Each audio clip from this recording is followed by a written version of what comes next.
Aux États-Unis, Donald Trump repousse finalement au 1er août la mise en place des droits de douane les plus punitifs. La Maison-Blanche veut laisser au pays visé une ultime fenêtre de négociation. Comme annoncé, le président américain a publié sur son propre réseau social les lettres envoyées au capital concerné. Format quasi identique sur la forme, sur le fond en revanche, et on va voir cela avec le correspondant d'Europe 1 aux États-Unis, les taux applicables varient du simple au double. Rémi Amalvi. Les premières victimes sont le Japon et la Corée du Sud, pourtant deux grands alliés des États-Unis. Donald Trump leur reproche leur propre protectionnisme qui empêche aux entreprises américaines de pénétrer leur marché.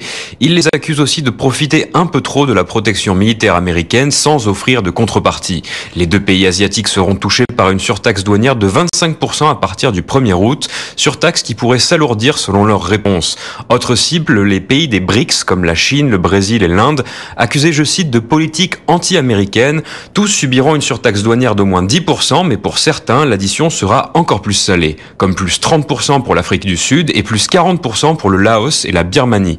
Pour l'instant, impossible de vraiment savoir quand ces surtaxes seront appliquées. L'administration Trump a d'abord évoqué la date du 9 juillet avant de retarder au 1er août. L'Europe, elle, est pour le moment épargnée. Des discussions seraient en cours et on devrait en savoir un peu plus après le 9 juillet. Rémi Amalvi, correspondant d'Europe 1 aux États-Unis.